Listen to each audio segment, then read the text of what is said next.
It's a new day on Deep Space Nine, and our newest couple have been having it off. We're going to Cardassia later, so they're getting in some pre-danger jollies. O'Brien's making his own preparations by ensuring Keiko will be fine while he's gone. She's more concerned that O'Brien hasn't told Bashir they'll be moving back to Earth after the war yet, what with O'Brien being offered a teaching position at the Academy, but he says he'll break the news when the time is right. Cisco's more worried about Cassidy than himself. Her pregnancy has given her morning sickness, and her concern for him isn't helping matters. Jake pops in while she's off puking to remind us that he exists. Then Cassidy tells them to bugger off in between bathroom trips. It's the series finale, so we're taking most of the cast with us. Odo and Worf are on their way to the Defiant 2 Dominion Boogaloo as well. Eggnog at the helm completes the set, and off we all go to do a bit of the old invading. Such a large fleet movement is difficult to hide, and 8th Uncle Wayne the Creepy is telling Odetta Olivia Cromwell, Lord Protector of the Dominion, that they'll be here the following night. With nowhere left to retreat, Odetta Olivia Cromwell tells the Breen we either repel the attack or lose the war, and throws in ownership of Earth as a bonus if they can pull it off. 8th Uncle Wayoon has a little whine about this, as he thought former Federation territory was going to be his. He's receiving reassurances that she was lying to the Breen when word reaches them that Damar Dawson Biggs is not only alive, but here in the capital of Cardassia to boot. Not for long if we keep being so careless. Some sneaking about doesn't stop Damar Dawson Biggs and Plain Simple Garak being spotted by a Jem'Hadar patrol. The former is recognized, and as they're being detained, a Breen turns up and shoots both of the Jem'Hadar. Not really, of course, as it's Kira inside the suit. Off they trot back to their hiding place. Organising a full uprising on Cardassia is going well. There are acts of sabotage planned for tomorrow, the destruction of power and communications timed to coincide with the invasion. Even Mila's pleased by developments, despite being somewhat hesitant on the idea of becoming involved with the Resistance in the last episode. That's if the invasion force gets here, of course. The Defiant 2 Dominion Boogaloo has some teething problems that the original had worked out. It gives us a chance to watch O'Brien and Bashir have a chat, with the former trying to find a way of breaking the news to the latter about moving back to Earth. He decides against it, and focus moves over to Cisco, just in time for him to have a vision from the prophets. It's Prophet Sarah specifically, his deity half-mum, and she's here to tell him his job for them is nearly over. She says the emissary's journey concludes behind him as the vision ends. Cisco's not quite sure what that means, but at least it's a promising indicator of him coming back from this invasion. Kai Sin, the Delphic douchebag, is met with a familiar face back on Bajor. Seagull Dukat's eyesight, taken by the Par-Rays for his arrogance, has been restored to him after sufficient grovelling. Kai Sin still thinks he's a dickhead, but he's a dickhead she needs now she's figured out how to release the Par-Rays, and that's enough to keep him around. Up on DS9, Quark's bored. That's his excuse for seeking entertainment from Victor Cheesefountain, but the real reason is because he's worried about the people off invading Cardassia. He's left alone once more as Victor has a prior engagement. We could ask why he's leaving just as his band arrives, but let's ignore that for now.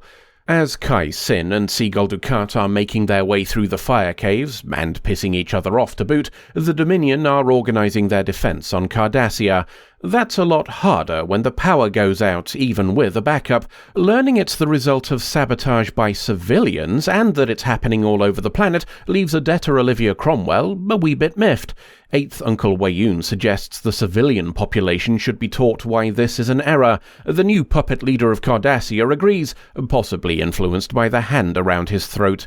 It's nearly half an hour later when some power comes back online, and one of the first things our group of resistance fighters sees is a broadcast from 8th Uncle Wayoon. In response to the attacks, the Dominion has razed an entire city and the 2 million people in it.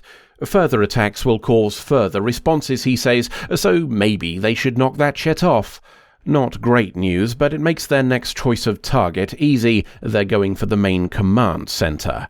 It'll be a tough fight, but 8th Uncle Wayoon can't order retaliations if there's a knife buried in his throat.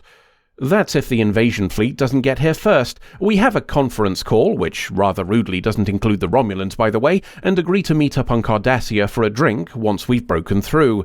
The battle begins with much pooping and kabooming. The Defiant 2 Dominion Boogaloo takes some knocks but gives plenty in return, and the only people who get exploded are extras, so it's fine. As they're getting shot at, what's left of the Cardigan Liberation Front is having lunch. A doorbell calls Mila away, and she answers it to find Jem'Hadar and Cardigans. Damar Dawson Biggs is starting to worry when she returns. He was right to worry, as her return comes in the form of her corpse being thrown down the stairs of the basement. She's followed by a thermal detonator from Star Wars, the kaboom from which results in them all being captured. The battle between fleets is particularly chaotic, and between the CGI and the pyrotechnics, probably very expensive as well. Let's save some of the budget by going inside the Defiant 2 Dominion Boogaloo. O'Brien chooses now to let Bashir know he's moving back to Earth. I'd probably have waited for a moment when he didn't need to focus, but O'Brien knows him better than me. While Bashir's getting bad news, Odetta Olivia Cromwell, Lord Protector of the Dominion, is being told about the capture of Damar Dawson Biggs and company. The sabotage earlier means they still can't check on how the fleet battle is going, so she welcomes the positive news and orders their immediate execution. As the order comes through and a couple of Jem'Hadar get ready to do some murderizing, the Cardigan guards decide to get their pooping in first. Turns out that nuking the cities of your alleged allies doesn't make them particularly loyal. When the shooting stops, there's only one Cardigan guard left standing, and he's decided he wants to fight for Damar Dawson Biggs instead. It would appear he's not alone. The fleet battle is still raging and things aren't looking good. Then the Cardigans start shooting at Jem'Hadar and Breen instead of us, which takes off some of the pressure. This happens just before the Dominion on Cardassia get their phones working again.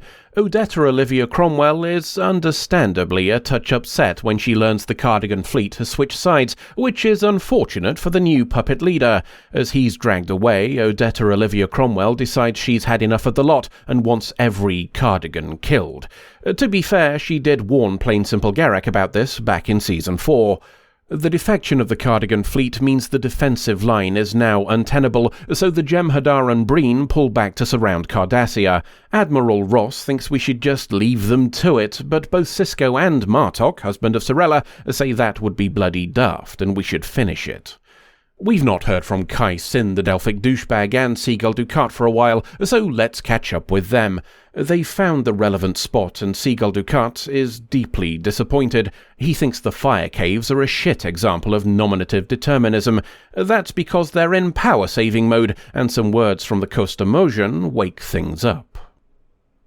A new Cardigan Liberation Front is rising from the ashes of the old. The basement has become an armory, presumably after Mila's body was removed, and we're planning our attack on the central command building. We might want to be quick about it, as some kabooms indicate the Jem'Hadar have started blowing up the city. As Kai Sin, the Delphic douchebag, is getting into the spirit of things, and apparently getting it on with Seagull Dukat again as well, Cisco's taking stock. We've had a bit of a pasting, but not as much as Cardassia is getting according to reports. Stopping the scorched earth policy is the right thing to do, but the tight-knit defensive grid around the planet has other ideas. The Dominion are quite big on defense, in fact, something Plain Simple Garak discovers at the headquarters. The whole place is made of stuff we'd need significantly better explosives to get through, meaning our assault has failed without even firing a single shot. Or perhaps not, as the puppet leader and two others are dragged out by Jem'Hadar, and their claims of loyalty ignored, get shanked. Damar Dawson Biggs is upset by this and poops yellow at them, then we all leg it through the still open door. The plan turns to shit almost immediately as Damar Dawson Biggs meets some guards inside and gets shot in the tits. He carks it after Plain Simple Garak drags him into cover. On the plus side, martyrs can be useful too, and his death drives the others to fight harder. The Barney has been detected by 8th Uncle Wayoon inside. While this would normally not be a problem, he decided to send out most of the guards to do a genocide on the Cardigans like his god commanded, which means they've got very few defenders currently. Up in orbit, Cisco's preparing to deal with the opposite problem. We'll probably win, but it'll be a meat grinder, and that's before a ground assault. Still, there's no alternative, so in we go. And in go Kira and plain simple Garak as well, along with what remains of the Cardigan Liberation Front. A bit of pooping later and the Jem'Hadar inside the command room are dead. One of the remaining Cardigan lads checks a console and tells the rebels that the invasion force has surrounded Cardassia. In short, it's over, but Odetta Olivia Cromwell has no intention of ordering a surrender. 8th Uncle Wayoon acts like a cocky little twat, so plain simple Garak poops yellow at him and ends his line of clones. Even this does nothing to persuade Odetta Olivia Cromwell. She's dying anyway, so what difference does it make?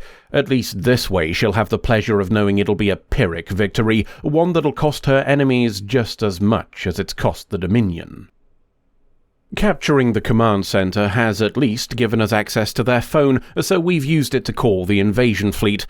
Kira gives Cisco a quick update on things, namely that Damar Dawson Biggs is dead, and Odetta Olivia Cromwell, Lord Protector of the Dominion, has no intention of giving the order to surrender. Perhaps Odo can get through to her in a way nobody else can, and Cisco agrees to send him down. Back on Bajor, Kai Sin, the Delphic douchebag, is doing ritual stuff. Drinking from a golden chalice is part of it, and Seagull Dukat is pleased when she pauses and offers it to him first. He's less pleased when she discards the cup afterwards, and then less pleased again when he doubles over in pain. The Parwraiths need a sacrifice, you see, and she could think of nobody more worthy than a man who has the blood of millions on his hands. Seagull Dukat does a dead, and Kai Sin continues the ritual. To Cardassia once more, at least a bit of it that hasn't been kaboomed. Odo teleports down and, after a warning from Kira that Odetta Olivia Cromwell can't be trusted, goes over to her. She still says she won't surrender, but at least gives Odo the reason why, telling him it would invite aggression from those on this side of the wormhole. Odo says that won't happen, that the Federation won't do it themselves and wouldn't allow the others to, which feels optimistic given that they literally did this a few years back, but let's ignore that for now. She's not convinced either, but Odo still believes he can sway her. All she has to do is let him link with her, which would also potentially cure her. Obviously, Kira's a touch concerned by this prospect, and plain simple Garak is significantly less subtle when he points a gun. A plea to Kira has her intervene, and Odo links with Odetta Olivia Cromwell, curing her. It would appear he's also managed to convince her to knock all this shit off. She moves to a console to order a ceasefire, as Odo tells them she's agreed to be taken into custody and stand trial for all that's happened. Kira's surprised that she didn't want to go home and cure the others, but Odo explains that wasn't necessary. He'll be going, and when he gets there, he'll be joining them too. A traditional Klingon victory drink is a bit much for Cisco and Ross, who both decline and waste a very expensive blood wine in the process. Perhaps they're struggling to celebrate because they've heard about the death toll, close to 1 billion dead, and that's just here on Cardassia. The end of plain simple Garak's exile isn't quite what he'd hoped for. He's back on the planet, but it isn't the world he knew, and it never will be again.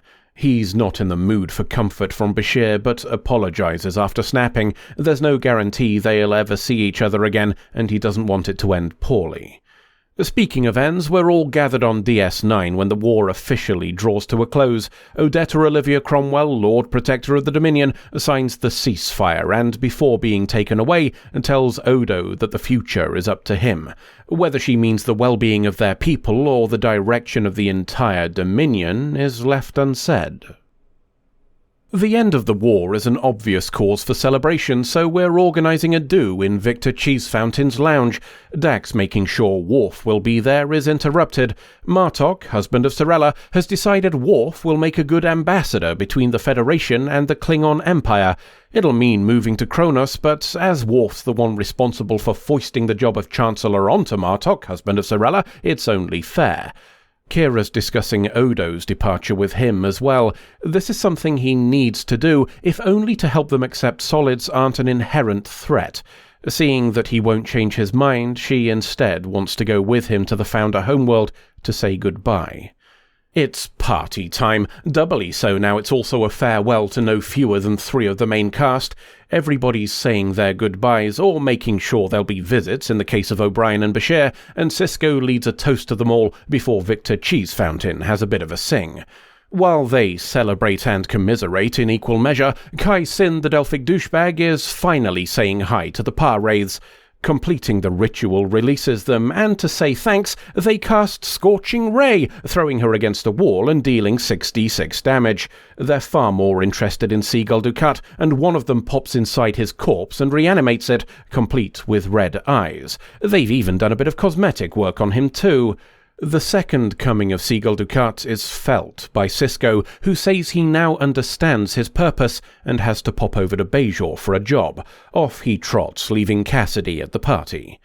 As Cisco makes his way there in a megashuttle, Seagull Dukat is mocking Kai Sin. She's unworthy to be the emissary of the Par-Wraiths. Oh, and that whole rebirth of Bajor business was bullshit, because they're actually going to burn the entire galaxy for shits and giggles. He senses that Cisco's turned up and challenges him. Cisco's brought a gun, but this is a magic fight, and Seagull Dukat forces it out of his hands, then knocks him down as well.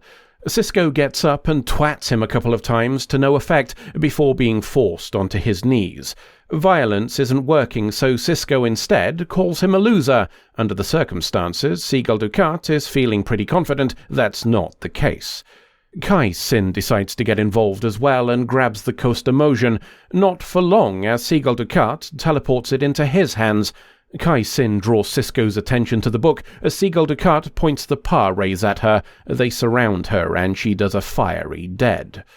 Seagull Dukat's magic shenanigans being focused on her mean they're not focused on Cisco. He seizes his chance to get up and tackle Seagull Dukat, sending them both off the ledge into the fire. The book and then Seagull Dukat are consumed by the flames, but Cisco finds himself in Prophet territory instead of following suit. He's met by Prophet Sarah, who tells him he's done his job and the Par-Wraiths will be trapped in the fire caves forever now the book has been burned. It feels like they could have just burned it to begin with and saved all of this fucking around, but let's ignore that for now. As for Cisco, Prophet Sarah says it's time for him to rest, here, where he belongs. The search for Cisco has turned up an empty megashuttle and no sign of him anywhere on the planet, including the fire caves.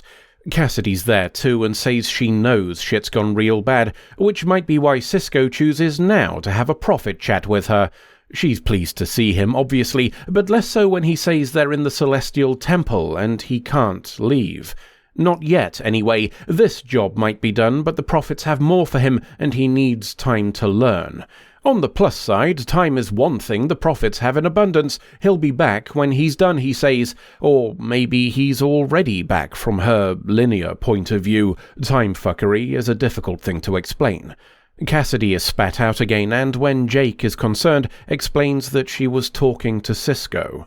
He might have a mastery of time now, but the others don't, and for some of them, it's ended. We get a compressed version of a clip show for a few characters, giving the highlights of previous shows before we're taken to Odo, leaving with Kira. He wants to slip away without causing a fuss, something Quark had suspected when he saw them leave and decided to follow. Quark wants a proper goodbye, a confirmation of mutual respect between equally skilled nemeses. What he gets is Odo telling him to balls, scoffing at him and leaving. Kira offers comfort, but Quark doesn't need it. As far as he's concerned, that was Odo expressing affection. The Great Link is very unwell indeed. Kira urges him to join them, and after asking her to pass on his best wishes to everyone, including Quark, he goops into a tux and joins his people. The healing begins, possibly in more ways than one. Life goes on, and so does DS9. Kira's back to being a Bajoran colonel again when she returns to run the station, though Eggnog's had a promotion to junior lieutenant. It was one of the last things Cisco did. Quark's back to running hustles, with his latest being a betting pool on who'll be the new religious leader of Bajor, now that Kai Sin, the Delphic douchebag, has been turned into ash. Kira threatens him with a holding cell if he doesn't knock it off, which pleases him greatly. And Jake's back to loitering on the promenade, though his attention is turned outwards this time. Kira joins him watching the wormhole, so we'll leave them to wonder if this is the end of the story, or just the start of a much larger adventure. And that's your lot. We've tied up all of the threads that are going to get tied up, and we'll talk about them here, just as soon as I've had a pissy little whine about that last shot. The final shot of the show is of Jake and Kira standing on the promenade and looking out of a window as the camera zooms out to show what a tiny little thing this whole story has been in regards to the galaxy at large. It's meant to portray the sad yet hopeful Jake contemplating what happens next, as well as giving us the scale to comprehend that billions of similar stories are happening elsewhere at the same time. Thoughtful stuff, and all I could think of when I saw it was, hold on a minute, the model's wrong.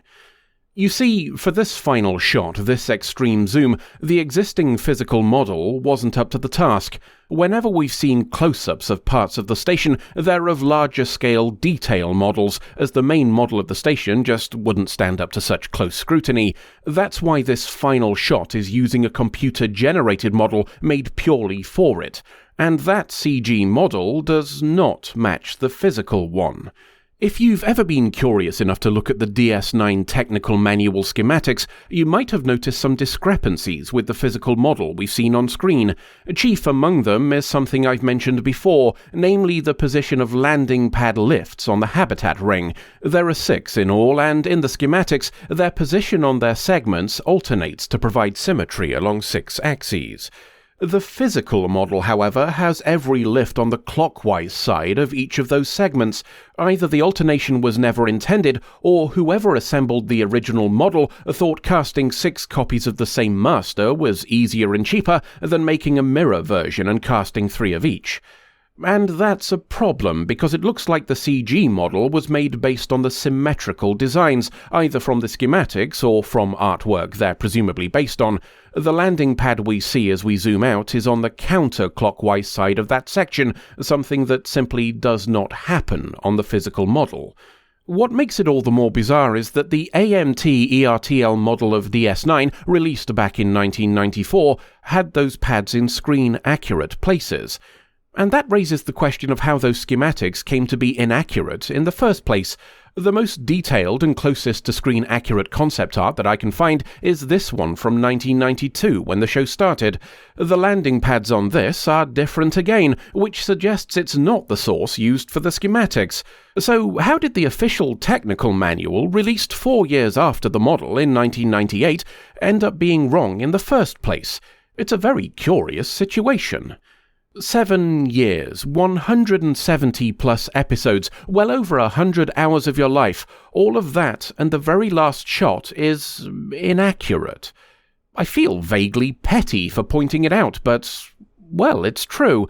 It's arguably the most important shot of the entire series, and through a chain of events I can't quite understand, it's wrong. While I'm in arsehole mode, let's have one final pop at this episode before we move on to the good stuff. How long were they in those fucking caves? They enter as Cisco and company are on the way to Cardassia, and are in there throughout the first fight, the withdrawal, the overthrow, the flight home, the ceasefire ceremony, the party, and Cisco's flight to Bajor. We're talking multiple days. I get that it's done for narrative purposes, keeping the Par-Wraith business ticking over in the minds of the viewers so it doesn't get thrown at them all in one large lump after the invasion, but still, they didn't even take a bloody picnic. Right, that's enough of that. Let's look at the bulk of things. Our happy cast of 9 is broken down in no fewer than 4 places. O'Brien, Worf, Odo, and Cisco all trot off somewhere else. O'Brien's decision to accept a job at Starfleet Academy is something we've been nudging towards for a while. Not the Academy specifically, but the idea of him taking a position somewhere more stable so he can focus on his family. The episode Time's Orphan from last season had him say he'd apply for a transfer if things got hairy on DS9 again, so the idea of him starting to explore options when it happened fits. Of course, this probably means DS9 explodes about a week after he's left due to a maintenance issue, but that's his replacement's problem. Worf moving to Kronos isn't particularly surprising either. He never felt entirely at home on the station, even living on the Defiant for a while, and that was before it reminded him of his dead wife. Conversely, moving to the Klingon homeworld might be appealing. He's always wanted to be accepted by his people, and while that's unlikely to truly happen with everybody, this is the best chance he'll ever get. The fact that all of his enemies are dead now certainly helps. Odo's a bit more out of the blue until you give it some thought. The episode Chimera from this season showed that he desperately wanted to connect with his people even after the unpleasantness with the Founders. Couple that with what's being offered here, namely to both cure and educate the entire Great Link, and it's far easier to believe. And that's probably something Odetta Olivia Cromwell, Lord Protector of the Dominion, knew.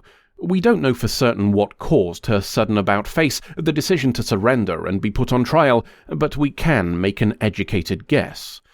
Perhaps it was Odo being able to show her that Kira loved him enough to let him go, or Bashir's willingness to risk his own life to correct the injustices of Section 31, but I suspect not. I think the more likely answer is a deal from Odetta Olivia Cromwell that she'll agree to stop in exchange for Odo returning to the Link. She's previously stated his return is worth more than the entire Alpha Quadrant, and it's not like she's going to die in prison given her potentially unlimited lifespan. Besides, the Federation let Cassidy go after 6 months on a terrorism charge, so who knows, maybe she'll be out in a couple of years. Whether the Klingons, Romulans, Cardigans, or Section 31 would let her get back to the Gamma Quadrant alive is another matter. The last departure is Cisco himself, of course, and the one that he had no say in. Sacrificing himself to protect Bajor and the entire rest of the galaxy, of course, feels a bit on the nose for the character who essentially boils down to Prophet Jesus, but it is what it is. To be fair, having the show which explored the darker aspects of Trek draw to a close in an upbeat way would probably have been missing the point. If there's one thing DS9 has been consistent on, it's that sometimes there is no happy ending. That said, it's significantly happier than was originally intended. The plan was to have Cisco ascend to the Celestial Temple and stay there, stating outright that he was unable to return. It was Avery Brooks himself who said he was uncomfortable with that ending and how it played into stereotypes of black fathers and single mothers. There are those who call the alternative a fudge, but I think that's harsh. The idea that he could never leave after joining the Prophets requires you to ignore all we've learned about them and their abilities. In my opinion, having him say, "Nah, I've got to stay here now," is the far less convincing conclusion. Those are the conclusions for our main cast departures, and life goes on for those who stayed, but what about the endings for our recurring characters? Damar Dawson Biggs gets redemption by death, the debts of all his previous bad shit paid in blood. He gets to bow out as a hero, though I still think Plain Simple Garak would have murdered him after it was all over. It's a matter of principle. Speaking of Plain Simple Garak, he gets what he's always wanted in the most monkey's paw way possible, a return to Cardassia, but in ashes. You could argue that's in a similar vein to Damar Dawson Biggs. Plain Simple Garak has done some truly awful shit in his life. Having his most fervent desire turn out to be a poisoned chalice sounds like exactly the sort of fitting punishment he himself said his whole planet deserved. And speaking of poisoned chalices, let's talk about Seagull Dukat. Did he know that's the way it was going to play out? Taking an untested drink from someone who changed their mind feels pretty questionable for someone who'd survived so many assassination attempts. Is him doing so simply the arrogance of knowing he was too important for anything to happen to him, or did he have prior warning? Whatever the reason, Seagull Dukat gets to be the Par-Wraith Antichrist. He's always known he was important, and the chance to rule over a kingdom of ashes, one made by burning all of the people who've ever wronged him, is right up his street.